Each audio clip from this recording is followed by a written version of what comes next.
नमस्कार, मैं हूं आलोक मोहन नायक।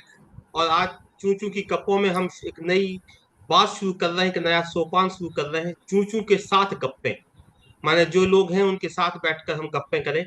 इस कार्यक्रम का मुख्य उद्देश्य था कि आजकल की जिंदगी में जब भी हम बातचीत कर रहे हैं तो कुछ ऐसा हो गया है कि हम तनाव में आ जाते हैं। बातचीत करने में भी तनाव में है, बातचीत देखने में भी तनाव में है। तो चूं चूं की गप्पों का उद्देश्य ये था कि हम हल्की फुल्की बातें करें या गंभीर बातें भी करें तो आसान तरीके से करें। इस उद्देश्य से चैनल हमने शुरू किया था, चूं चूं की गप्पें। उसमें आज एक नया सोपान, एक नई चीज हम शुरू कर रहे हैं चूं चूं की गप्पों में, चूं चूं के साथ गप्पें। तो आज का दिन मेरे लिए व्यक्तिगत रूप से दो चीजों की वजह से बहुत महत्वपूर्ण है।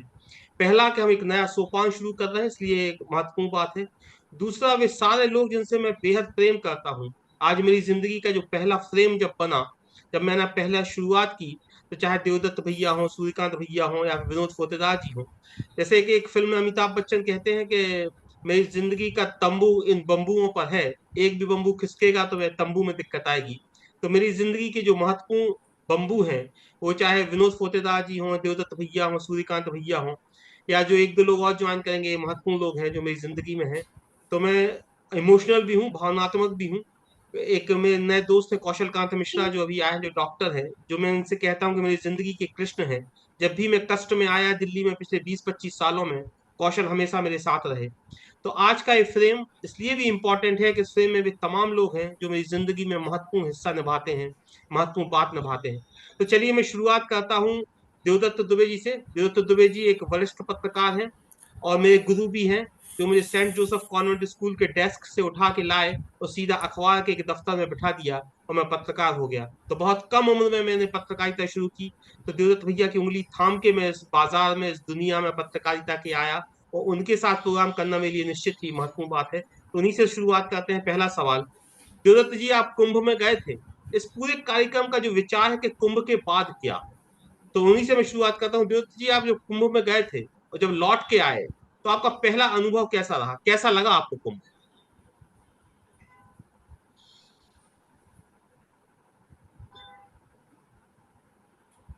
आपकी आवाज म्यूट है देवदत्त जी। हाँ। हेलो। हाँ, अब आई आवाज आवाज। आई। हाँ, विनोद हाँ। जी की भी कुंभ। आवाज म्यूट है, आपकी भी म्यूट है जी। जी। तो कुंभ के बारे में जैसे हम सब जानते हैं कि जहां जहां अमृत की बूंदें गिरी, प्रयागराज, हरिद्वार, नासिक, उज्जैन, वहां कुंभ भरता है 12 साल में। और इस बार जो 144 साल का था कि 144 साल में महाकुंभ हो रहा है, तो उसको लेकर बहुत पहले से उत्सुकता थी और सब कुछ जाना तय था कि इसमें जो शास्त्रों से पढ़ा या गुरुओं से सुना, संतों से सुना कि मोक्ष प्राप्त होगा। लोग वहां जाते हैं तो अपने जीवन को एक नया रूप वहां से मिलता है। तो कुंभ जाते बहुत लोग हैं, जैसे 66 करोड़ का दावा किया जा रहा है। लेकिन कौन वहां तंग होकर आया और कौन मंद होकर आया, ये इस पर डिपेंड करता है कि हम वहां से लौटने के बाद अपने जीवन में कितना बदलाव लाते हैं। अन्यथा एक भीड़ का हिस्सा बन के गए और एक औपचारिकता करके आ गए।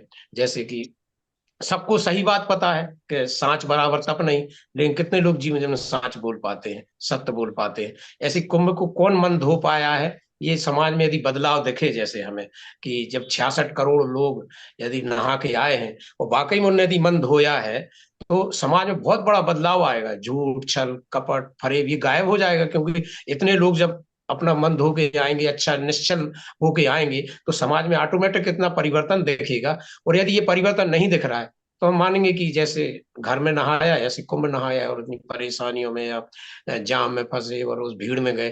तो तात्पर्य यही है कि जो भी हमारे अमृत जिसको कहा गया है, यदि हम अमृत अपने जीवन में ला पाए। क्योंकि मैंने अभी अपने गुरुजी से इसके पहले ही सुना था कि यदि आप गया जी जाते हैं तो वहां पिंडदान करिए।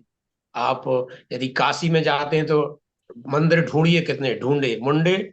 और प्रयागराज जाएं तो वहां मुंडे हो जाएं, क्योंकि पाप इतना है कि जब आप गंगा में डुबकी लगाते हैं तो बाद में आके छिप जाता है, तो मुंडे भी हो जाएं। तो जब इतना तक बताया गया है कि उसको छिपने की कोई जगह ना दें, तो मन में तन में जो सब लोग इसको धो लेंगे, तो मुझे लगता है कि एक ऐसा परिवर्तन आएगा इस समाज में, देश में, कि उसकी कल्पना नहीं की जा सकती। और यदि ये परिवर्तन नहीं आ रहा है, तो समझो फिर वही है कि जैसे घर में रामायण रखी है, गीता रखी है, भगवान रखे हैं, हम उनकी पूजा तो करते हैं, लेकिन उनका जो कहा गया हम उसको नहीं मान पा रहे, जीवन में उतार नहीं पा रहे। अन्यथा ना तो वृद्धाश्रम खुलते इस देश में, न छोटी बच्चियों के साथ बलात्कार होते। मारे जो जिस तरह की अपराध या जिस तरह की अनैतिकता कुरीतियां जो समाज में फैली हैं, मुझे लगता है उनमें से कुछ भी नहीं होता यदि हम जैसा उनको मानते हैं वैसा उनमें जो कहा गया वो हम मानते हैं जीवन में। तो महाकुंभ एक अवसर देता है आपके लिए, एक चौराहा, कि आप अभी भी राजमार्ग पे जा सकते हैं। आप क्यों पगडंडी में और उबड़ खाबड़ कटीले रास्तों पे जा रहे हैं? ये राजमार्ग है जीवन का, कि जहां आप ये महाकुंभ के चौराहे से उस रास्ते पे जा सकते हैं। तो प्रयास यही होगा कि जो और कुछ है और निखारने का हो वो भी निखार लिया जाए, और क्या कितना अच्छा हो सकता है। और यही सब यदि करें तो जो इतना आयोजन में इतने लोगों के प्रयास है वो सफल भूत होंगे। वहां एक से एक संत, तपस्वी संत, ऐसे संत नहीं कि जो केवल चमत्कार दिखाते हैं और नमस्कार करवाते हैं, वो नहीं, जो हिमालय की कंदराओं से 12 साल में ही निकलते हैं, उन संतों के वहां रज रही, उनके वहां आबो हवा रही। तो उससे भी यदि हम प्रभावित नहीं हो पाए तो फिर क्या होगा कि हम प्यासे रहे, समुद्र के पास भी जाके प्यासे रहे। जो पूरा वातावरण था आपके मन मस्तिष्क को बदलने का, पूरा आभा मंडल था, और यदि वहां जाके हम नहीं बदल पाए तो फिर क्या, तो भगवान ही आपको कुछ कर दे तो कर दे, अन्यथा तो एक बहुत अच्छा अवसर है हमारे सनातन में, हर 12 साल में आता है, जिसका जो जितना उपयोग कर पाएगा वो समाज में दिखेगा। जी। हमारे साथ कौशल कांत जी हैं। कौशल जी आप हैं? चलिए मैं कौशल जी का शायद हाँ, डॉक्टर कौशल कांत मिश्रा हैं। आप ऑर्थोपेडिक सर्जन हैं और एक टेलीविजन पे जाना माना चेहरा है। आप सभी ने उनको कभी ना कभी देखा होगा। ये टेलीविजन के लिए एक नया नाम नहीं है। आप ऑर्थोपेडिक सर्जन हैं। कौशल जी अपने माता पिता के साथ गए थे कुंभ में, पूरी अपनी प्रैक्टिस और ऑपरेशन थिएटर में पेशेंट सबको छोड़ने के बाद। कौशल जी, क्या अनुभव रहा आपका? आप एक डॉक्टर भी हैं और आप इतने व्यस्त शेड्यूल में, मैंने आपको व्यक्तिगत रूप से देखा कि आप अपनी सर्जरीज को पोस्टपोन करके, ओपीडीज को कैंसिल करके आप अपने माता पिता को लेके गए थे कुंभ में। तो क्या अनुभव रहा आपका? देखिए, मैं अपने माता पिता और कुछ मित्रों के साथ गया था, और हम लोग करीब करीब 20 लोग साथ में गए थे। और हमारा ये अनुभव था कि मतलब मेरे पास शब्द नहीं है, जिसको कि टीवी में ही सुना है कि अविश्वसनीय, अकल्पनीय, अद्भुत।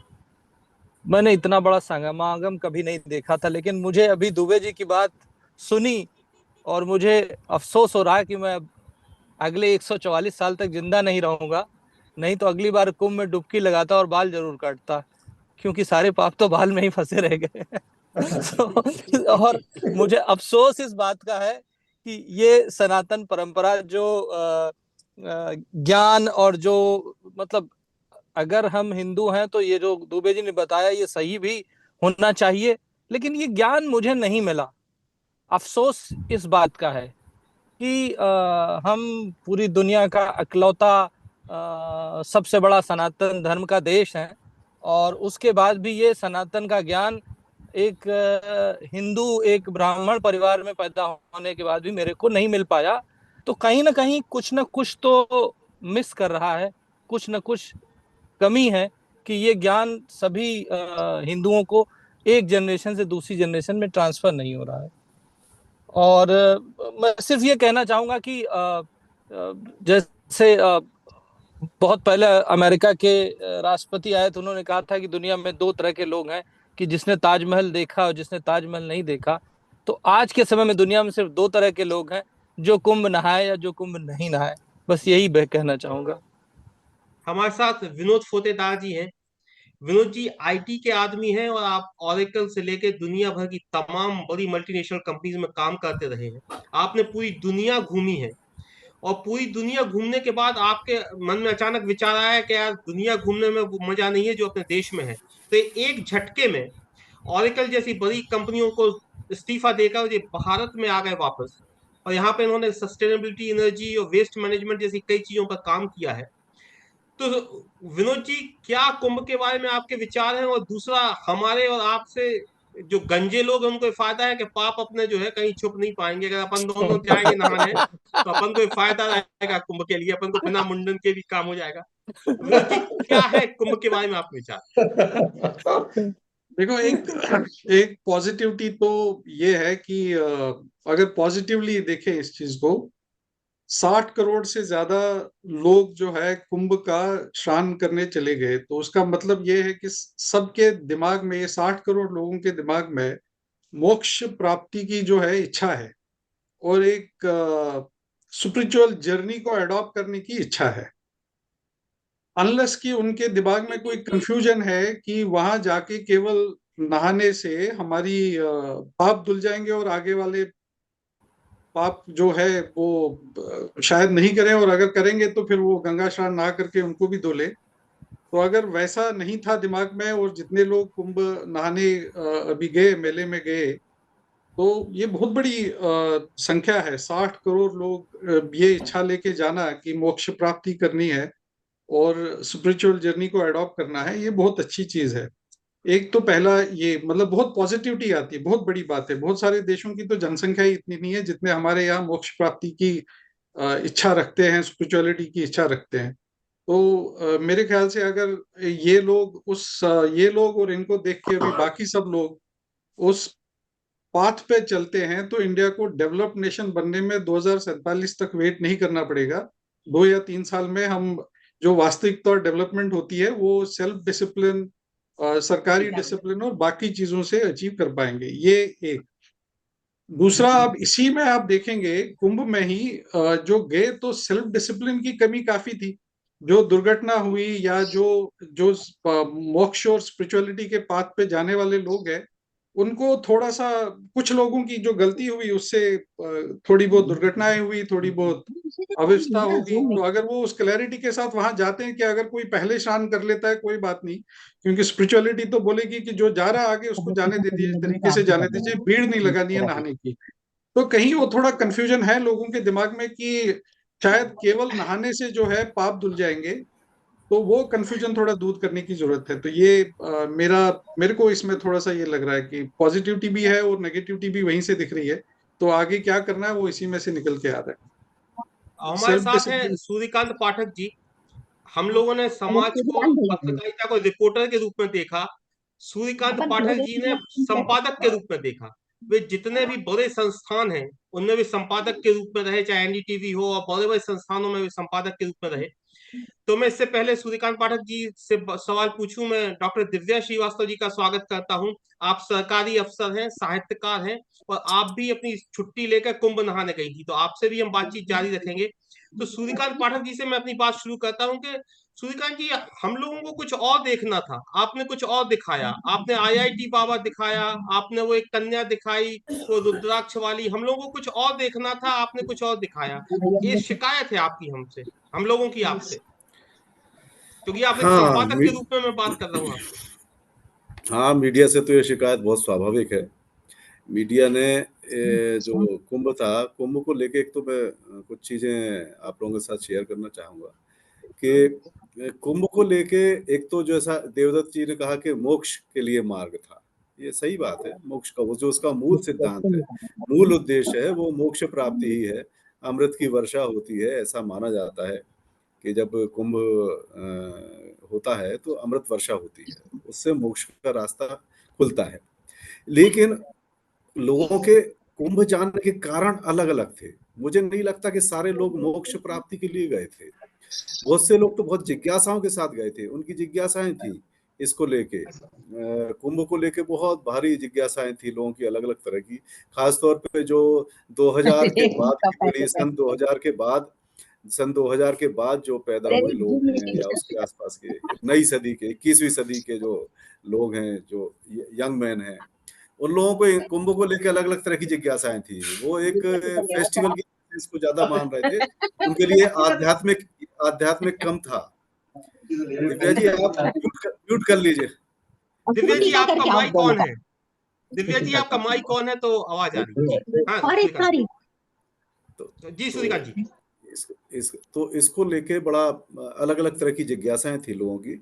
और सबसे बड़ी चीज कि मीडिया ने जो उसका मूल उद्देश्य था उससे बहुत भटका हुआ था पूरा मीडिया सिर्फ वो दिखा रहा था जिसमें उसको नंबर मिल रहे हो, वो ऐसे नंबर जिसमें अलग अलग तरह की चीजें, जैसे वो मोनालिसा भोंसले जो लड़की थी जिसकी नीली आंखें थी, वो वहां पर रुद्राक्ष बेचने वाली थी, उसको एक तमाशा बना के रख दिया। ऐसे आईआईटी बाबा अलग अलग तरह के स्टेटमेंट दे रहे थे, कुछ बाबा अलग अलग तरह से रिएक्ट कर रहे थे, कुछ नाराज थे, कुछ खुश थे, बहुत सी ऐसी चीजें थी। कुछ एक ऐसा भी एक व्यक्ति ऐसा भी दिखाई दिया जो ऑनलाइन लोगों की फोटो ले रहा था और उनको कुंभ स्नान करा रहा था, वो तस्वीरों को। ये बड़ी अजीब बात थी। एक महिला ने वीडियो कॉल करते हुए अपने हस्बैंड को वीडियो कॉल करते हुए मोबाइल फोन की डुबकी लगवा दी। तो ये ठीक है, ये इसमें कोई दिक्कत नहीं है, ये तो लोगों की जिज्ञासाओं का विषय था। और ये इस तरह की खबरें सब जगह होती हैं, जहाँ करोड़ों लोग थे वहां पे इस तरह की चीजें तो होती ही हैं, बहुत सी चीजें होती। लेकिन मुश्किल ये थी कि ये सब चीजें जो आसपास घटित हो रहा था, जो मूल उद्देश्य से अलग था, उस पे ज्यादा केंद्रित था मीडिया, बजाय इसके कि जो कुंभ का उद्देश्य है, जैसे देवदत्त जी ने बताया, जैसे उसको लेके जो आध्यात्मिक परंपराएं हैं, चीजें हैं, उनके उद्देश्य हैं, उन चीजों पे ज्यादा ध्यान नहीं दिया मीडिया ने, वो उस पे ज्यादा केंद्रित था। या फिर अव्यवस्थाओं पर, हालांकि अव्यवस्थाएं भी कम दिखाई गई, ऐसी बहुत ज्यादा नहीं दिखाई गई। तो ये था, मुझे लगता है कि जो कुंभ था, कुंभ को लेके जो इतने सारे साधु संत इकट्ठे हुए थे, उनको लेके उनकी उनकी जो अजीबो गरीब साधु संत है उनको ज्यादा दिखाया जा रहा था, बजाय इसके कि उनकी परंपरा क्या है, नागा परंपराएं कैसी हैं, नागा बाबा कैसे हैं, उनके अखाड़े कैसे हैं। ऐसा नहीं है कि ये सब कुछ नहीं दिखाया गया, दिखाया गया, ये भी दिखाया गया, लेकिन वो बहुत कम था, बहुत सीमित था। चलिए, अब हमारे साथ हैं दिव्या श्रीवास्तव, डॉक्टर दिव्या श्रीवास्तव, जो आप एक सरकारी अफसर हैं, आप भी गई थी कुंभ में नहाने, और क्या अनुभव रहा आपका, ये हम आपसे पूछेंगे कि आप गई वहां पर तो कैसा आपको लगा, और मुख्य बात के लौट के आने के बाद अब कैसा लगा। डॉक्टर दिव्या श्रीवास्तव। जी, थैंक यू। मुझे ना ऐसा लगा, पहले तो एक दिमाग में रहता है कि कुंभ बहुत भीड़ वाली जगह है, तो जाना थोड़ा मुश्किल लगेगा, कैसे जाया जाएगा, ये एक मन में था। लेकिन फिर लगातार चूंकि मीडिया ने ये सारी बातें बताई कि व्यवस्थाएं बहुत अच्छी हैं, भीड़ के बावजूद वहां पर अव्यवस्था जैसी स्थिति बहुत कम उत्पन्न हो रही है, तो इस क्यूरियोसिटी में मैं भी गई। ये नहीं सोच के गई कि कोई पुण्य लाभ करने जा रहे हैं, शायद आस्था थी लेकिन वो थोड़ा पीछे थी ज्यादा। एक मैं तो पर्यटक की तरह गई और मुख्यतः ये देखने गई कि इतने सारे लोगों को किस तरह से मैनेज किया जा रहा है। एक शासकीय अधिकारी होने के नाते थोड़ा सा ये भी था कि देखें हमारा शासन प्रशासन उत्तर प्रदेश का कैसे काम कर रहा है। तो मैं गई, और वहां जब हम पैदल चल रहे थे, लोग हमारे सामने लोग लौट रहे थे और हम अभी घाट की तरफ जा रहे थे, तो एक अप्रतिम अनुभव मैंने किया कि लोग व्हील चेयर पे भी हैं, वॉकर से भी चल रहे हैं, छोटे बच्चों को गोद में लिए हैं, अपने साथ बैग्स भी लिए, लेकिन इसके बावजूद हर व्यक्ति वहां प्रसन्न चित्त दिखा। ये मुझे लगा कि जो भारतीय मनीषा है, जो आम आदमी है भारत का, वो उत्सव धर्मी है, वो प्रसन्न रहता है, वो अपनी कठिनाइयों के बावजूद खुश रहना जानता है। ये मुझे कुंभ में जाके सबसे बड़ा अनुभव हुआ कि उसको इतनी सारी यात्रा के कष्ट थे, इतना सारा सामान लेके किलोमीटरों पैदल चलना था, लेकिन इसके बावजूद उसकी जो प्रसन्नता थी, उसको एक जैसे लगा कि बहुत बड़ी चीज उपलब्ध कर ली उसने। वो चीज मुझे लगा कि भारत का जो आम जनमानस है वो उस चीज से बहुत प्रसन्न था। ये मेरे अनुभव में आया। दूसरी एक चीज मुझे जो बहुत अच्छी लगी वहां पे, हर कोई अपने स्नान करता था, फिर पूजा करता था। एक छोटी सी पूजा, कोई फूल चढ़ाता था, कोई नारियल चढ़ाता था, कोई अगरबत्ती लगाता था, कोई ये सब कुछ करता था, कोई दीपक भी जलाता था। और स्नान करते वक्त हर व्यक्ति एक तरह की पूजा कर रहा था। यानी मुझे लगा कि हम वहां पे दो पूजाएं पैरेलल देख रहे थे। एक व्यक्ति की अपनी पूजा थी जो संगम को, गंगा जी, यमुना जी, उसके लिए एक आस्था है। उसके साथ एक स्नान स्वयं में एक पूजा था, क्योंकि कुंभ में स्नान की ही महत्ता है। तो मुझे लगा कि वो भी एक बहुत अलग सा अनुभव था कि इतने सारे लोग सम्मिलित रूप से एक पूजा का हिस्सा हैं और उनकी पूरी यात्रा एक पूजा है। ये मेरा अनुभव रहा। और लौट के आके जैसा आपने पूछा कि मुझ में क्या परिवर्तन हुए या मुझे कैसा लग रहा है, तो मुझे बस ये लगा कि अगर मतलब शासन प्रशासन और पूरा जनमानस जब एक हो जाता है, जब वो एक तरह से सोचने लगता है, तो कुछ भी संभव हो जाता है। आप सोचिए, एक छोटा सा शहर, इतना बड़ा शहर नहीं है प्रयागराज कि जिसकी अपने आप में जनसंख्या इतनी ज्यादा हो कि वो करोड़ों लोगों को एक समय समाहित कर ले, लेकिन उसने बहुत आराम से और मतलब मुझे लगता है कि जितनी दुनिया के सारे आयोजनों से इतना बड़ा आयोजन ये था, उसको बहुत आसानी से निभाया और जी लोगों ने उसमें अपने लिए बहुत सारी भूमिकाएं तलाशी। वो आपको पॉजिटिव नेगेटिव कुछ भी लग सकती हैं, लेकिन मुझे लगा कि वो सारी कहीं ना कहीं एक आस्था से संचालित थी। प्रशासनिक अधिकारी के रूप में मुझे एक चीज और अच्छी लगी कि वहां प्रशासन और पुलिस दोनों बहुत सहयोगात्मक रवैये के साथ काम कर रहे थे। व्यवस्थाएं बहुत अच्छी थी, सफाई बहुत अच्छी थी, जो काम जो मतलब इतने बड़े आयोजन के लिए एक वाकई श्रेयस्कर बात है। मैं अपने शासन और प्रशासन उत्तर प्रदेश को इस बात की बधाई देना चाहूंगी कि उन्होंने इतने अच्छे से, इतनी कुशलता पूर्वक इतने बड़े आयोजन को संपन्न किया। ये वाकई बहुत बड़ी उपलब्धि है। तो मेरी जी, मैं तरफ एक से बात शासन एक प्रशासन कहना को चाहूंगा कि मैं थोड़ा तकनीकी रूप से कमजोर हूं, तो मुझे आइडिया नहीं था। हम सोच रहे थे कि आप लोगों के पास मैं इस मीटिंग में कम से कम 4 बार आऊंगा, लेकिन वो टेक्निकली ऐसा है कि प्रोग्राम सिर्फ आधे घंटे का ही है। तो मैं 4 बार ना आके मैं सिर्फ आप लोगों से 2 बार ही आपके पास आ पा रहा हूँ। तो एक एक राउंड अपन और बातचीत करेंगे, उसके बाद ये अपने आप ऑफ हो जाएगा ये कार्यक्रम, क्योंकि इसकी तकनीकी रिकॉर्डिंग सिर्फ आधे घंटे की है। तो मैं 4 बार की वजह से 2 बार आ पा रहा हूँ। तो अब मैं एक आखिरी बार एक एक सवाल और आपसे पूछूंगा। मैं फिर से शुरुआत करता हूँ देवदत्त जी से। देवदत्त जी, समाज में आपने जो बताया तमाम चीजें, अब लौट के आने के बाद आप क्या एक्सपेक्टेड है कि समाज को किस तरह से बदलना चाहिए, या जो नया समाज कुंभ के बाद होगा वो किस तरह का होना चाहिए, ये मैं आपसे चाहता हूँ। और फिर आपके विचार यहाँ पे कंक्लूड भी हम करेंगे कि किस तरह का समाज अब आप चाहते हैं कुंभ के बाद। देखिए, जैसे थोड़ा मैंने पहले ही बताया था कि यदि आप कुंभ अंतर मन से गए हैं तो फिर वाकई में बहुत बदलाव देखने को मिलेंगे। जैसे आज छुआछूत या जाति की बात लोग करते हैं, लेकिन वहां कोई किसी की जाति नहीं पूछ रहा था। सब एक घाट पे नहा रहे थे। जैसे कहा जाता ना, शेर और बिल्ली एक घाट पे पानी पीते हैं। कोई जाति से किसी को कोई मतलब नहीं था, एक ही जगह सब नहा रहे थे। तो अब लौट के आने के बाद भी समाज में यही होना चाहिए कि सामाजिक समरसता दिखे, एक तरह की जातिवाद के बंधन खत्म हो जाए। केवल हम मनोभाव को समझे लोगों के, और उनके मन में क्या है बदलने की इच्छा से यदि वो गए हैं और यदि बदलते हैं तो वाकई में समाज में बहुत बदलाव नजर आएगा। मैं तो कहता हूं कि यदि 66 करोड़ लोग के जीवन में बदलाव आया तो पुलिस थाने बंद हो जाए, कचहरियों की भीड़ कम हो जाए, क्योंकि आप तो निर्मल मन हो गए। अन्यथा वहां जाने की जरूरत नहीं थी, भीड़ में इतना यातायात में जाम में फंसने की जरूरत नहीं थी। कबीरदास जी तो कहे गए, मन चंगा तो कठौती में गंगा। तो यहीं फिर सब ठीक था। लेकिन आप यदि गए हैं, इतना तो समझ लीजिए कि कितनी आस्था रही होगी, कोई कितना कुछ कर ले, आधुनिक हो जाए, पश्चिमी सभ्यता का शिकार हो जाए, लेकिन आज भी कितनी आस्था है कि 66 करोड़ लोग, कितने लोग, हम लोग तो जैसे कुछ लोगों के पास साधन थे, लेकिन कुछ लोग तो बेचारे बिना रिजर्वेशन के ट्रेन में गेट पे बैठे बैठे, टॉयलेट के बाहर बैठे बैठे गए और नहा के आए हैं।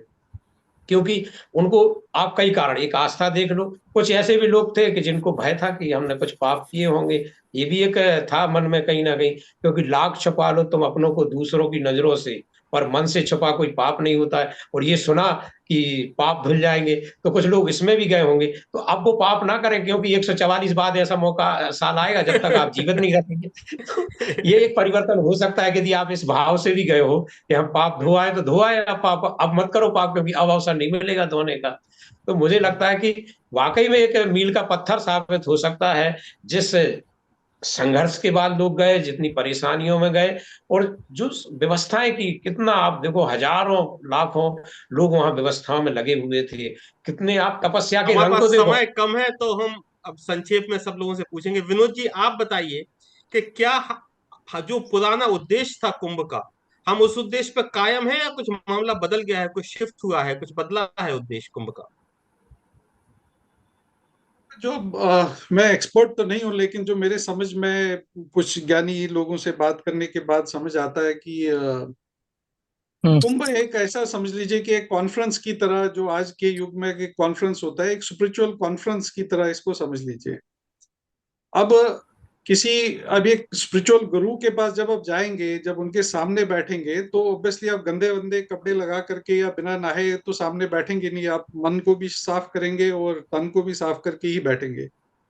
तो आप ऐसी स्पिरिचुअल जर्नी में ऐसी जगहों पे या ऐसे लोकेशन पे ही करेंगे कि जहाँ पे साफ सफाई, इतने लोग आएंगे तो उनका साफ सफाई का व्यवस्था हो, उनके नहाने की व्यवस्था हो। तो स्पिरिचुअल जो गुरुज है हमारे, वो वहाँ पे इकट्ठे हो जाते हैं। जहाँ पे आजकल तो हम यूट्यूब से देख लेते हैं, जो हमारे सदगुरु जी हैं या जो हमारे गुरुजन हैं, उनकी बात सुननी होती है तो यूट्यूब पे सुन लेते हैं, लाइव सुन लेते हैं। उनका तो अपना थोड़ा सा डायरेक्शन अपनी जो भड़क जाती है इधर उधर, तो उसकी हमारी ट्रैक पे वापस आ जाती है उनको सुनने के बाद।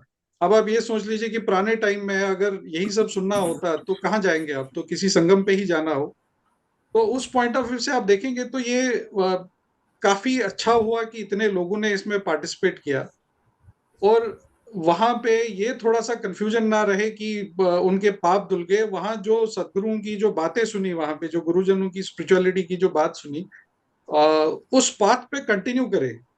ये पाप धुलेंगे नहीं तब तक जब तक उस पे वो कंटिन्यू नहीं करेंगे, नहीं तो डबल पाप लग जाएंगे, होगा कुछ नहीं और पाप चलेंगे और नरक में जाएंगे विनोद सारे। जी, समय की दिक्कत है तो मैं संक्षेप संक्षेप छोटा छोटा कर रहा हूँ। तो संक्षेप में ही आपको ये आ, मेरे को लगता है कि व्यवस्था तो काफी अच्छी थी, सरकार ने अपनी तरफ से पहल की। जो थोड़ी बहुत घटनाएं हुई वो एक्सपीरियंस, सिमुलेशन, ये सब चीजें जो होती है, ये थोड़ा सा और करते रहें, प्रैक्टिस करेंगे और करेंगे और ऐसे काम करेंगे तो इम्प्रूवमेंट और हो ही जाती है।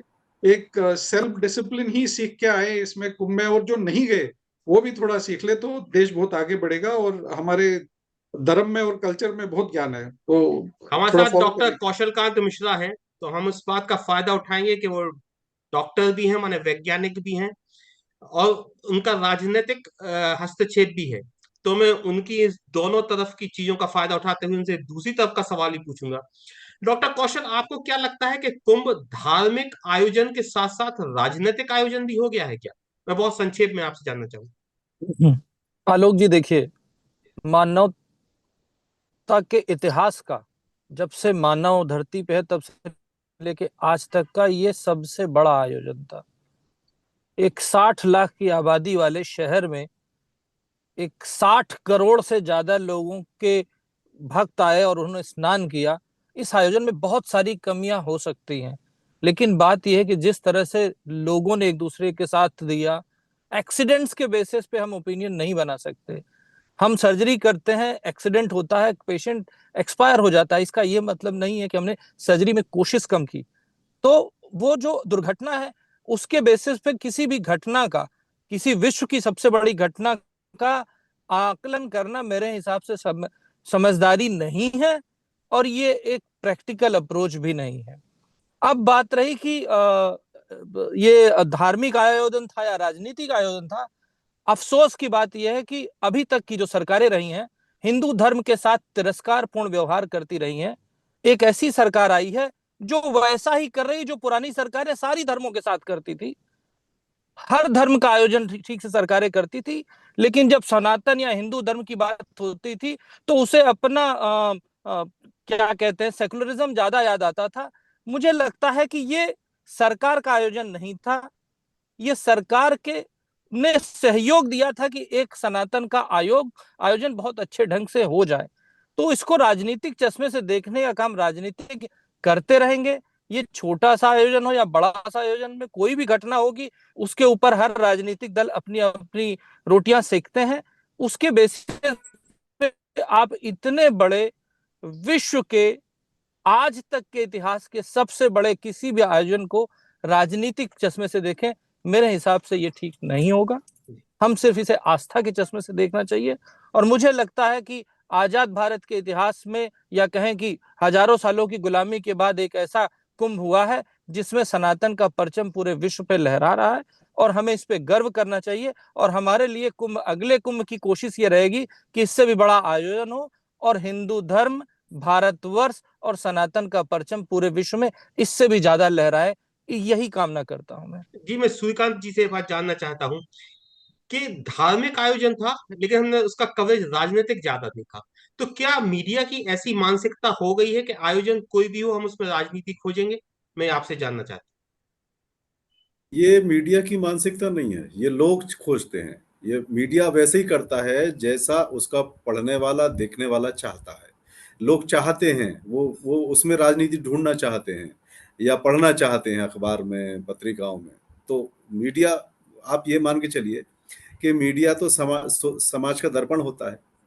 तो मीडिया में वही चीज दिखाई जाती है जो लोग चाहते हैं, लोग वैसा चाहते हैं, उनको मजा आता है उसमें, उसको पढ़ने में। उनको यदि कोई राजनीति का मामला होगा, यदि योगी जी के बारे में कुछ कहा जा रहा है, योगी आदित्यनाथ जी के बारे में, या प्रधानमंत्री नरेंद्र मोदी के बारे में, या कांग्रेस का कोई नेता स्नान करने पहुंच गया है, वो कर रहा है स्नान, तो वो सब चीजें लोगों को रुचि है। और सीधी सी बात है, मीडिया बहुत प्रोफेशनल है आज का मीडिया। उसको ये लगता है कि हम क्या दिखाएंगे जिससे हमको ज्यादा नंबर मिलेंगे, हमारा चैनल अच्छा चले, जिसकी टीआरपी अच्छी मिल जाए, जिसमें वेबसाइट को अच्छे नंबर मिल जाए, या अखबार को ज्यादा पाठकों का अच्छा प्रतिसाद मिल जाए। ये सबसे बड़ी बात होती है, इस हिसाब से मीडिया करता है। हालांकि मैं मीडिया के इस मुद्दे को लेकर मैं मीडिया की आलोचना भी करूंगा कि हर चीज को सिर्फ राजनीति की तरह से नहीं देखा जा सकता। ये बात अलग है कि राजनीति होती है, ऐसा कतई नहीं है कि कहीं राजनीति नहीं थी, राजनीति तो होती है। वो तो राजनीति के बगैर कुछ काम होते नहीं है। कोई भी सार्वजनिक आयोजन होते हैं देश के, उसमें राजनीति कहीं ना कहीं इन्वॉल्व होती है, प्रत्यक्ष रूप से या परोक्ष रूप से, किसी भी तरह से इन्वॉल्व होती है, लेकिन वो होती है। अब ये बात जी अलग मैं है कि आप हम आज तक जी धन्यवाद। जी मैं आप सभी लोगों का आभारी हूँ, धन्यवाद देता हूँ कि आप सब लोग इस कार्यक्रम में आए। और इस कार्यक्रम की विशेषता जो मुझे समझ में आई कि 3 लोग इस कार्यक्रम में थे जो गंजे हैं, विनोद फोतेदार जी, सूर्यकांत भैया, और मैं नकली बार लगाए हूँ। और इस सहयोग था कि हम तीनों लोग कुंभ में नहीं जा पाए माने। तो शायद ये हम लोगों को वजह थी बिल्कुल। कि हम लोगों के पाप जो है कहीं छुप नहीं पाएंगे, क्योंकि वो गंजे होने की वजह से वो पहले ही निकल गए। जरूरत हम भैया और कौशल गए हम थे, दिव्या दीदी भी गई हाँ, थी। तो गंजे लोगों का चलो एक फायदा ये है कि हम लोगों के पाप जो है वो नहीं छुप पाते हैं। पाप मुक्त, पाप और मुक्त है। हम लोग पाप मुक्त हैं। और आप लोगों का मैं हृदय से आभारी हूँ कि इतना व्यस्त समय में आप लोगों ने समय निकाला और कुंभ पे हम लोगों को जानकारी दी। बहुत बहुत धन्यवाद, नमस्कार।